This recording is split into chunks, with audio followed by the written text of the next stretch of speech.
संदर्भातली भोंदू अशोक खरातचं ईशान्येवरती मंदिर पुन्हा एकदा चर्चेत आलेलं आहे। पर्यटन स्थळांच्या यादीमध्ये नसताना सुद्धा कोट्यवधींचा निधी हा दिला गेला। प्रादेशिक पर्यटन विकास योजनेतून 1,04,00,000 रुपयांचा निधी देण्यात आला। निधीसाठी प्रस्ताव कोणी दिला याची माहिती उपलब्ध नाहीये। प्रशासनाकडे संबंधित कागदपत्रांची सुद्धा स्पष्ट माहिती नाहीये। देवस्थानच्या निधीचा प्रस्ताव अचानकपणे गायब झाल्याची चर्चा निर्माण झाली।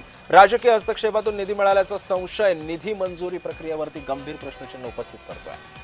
या संदर्भात अधिक माहिती जाणून घेत माझे सहकारी किरण गोटूर सध्या आपल्या सोबत आहे। किरण, कोणतीही यादीमध्ये नाव नसताना याला निधी दिला जातो, काय माहिती आहे?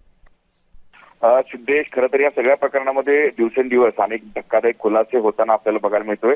हा जो अशोक खरात आहे तो प्रशासन असेल किंवा अधिकारी असतील किंवा मंत्री लेवलचे जे लोक असतील अशा लोकांचा वापर कसं करत होतात त्याचं एक जे उत्तम उदाहरण हे म्हणता येईल। कुठल्याही पर्यटनाच्या ज्या यादीत नसताना 1,05,00,000 रुपयांचा जो निधी आहे या जे अशोक खरातच्या मिरगाव भागातील जे ईशानेश्वर मंदिराला मंजूर झालेला असल्याची माहिती मिळत आहे। आणि या संपूर्ण परिसरामध्ये विविध विकास कामांसाठी हा निधी दिला गेल्याची चर्चा आहे।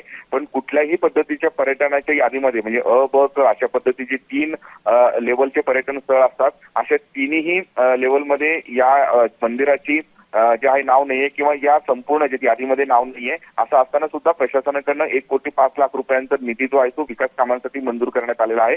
आणि विशेष म्हणजे या प्रस्ताव कोणी पाठवला आणि कोणी ही निधीची मागणी केली त्या संदर्भात कुठलीही माहिती प्रशासनाकडे नाहीये। त्यामुळे नेमका आता हा निधी कशा पद्धतीने वितरित केला गेला, कोण वितरित केला गेला असे अनेक प्रश्न जे उपस्थित होत आहेत। पण कुठल्याही पर्यटनाची यादीत नसताना सुद्धा हे निधी दिल्या गेल्याची चर्चा आता सुरू झालेली आहे। नक्कीच किरण, तुम्ही सोबतच राहा। आणखी काही बातम्या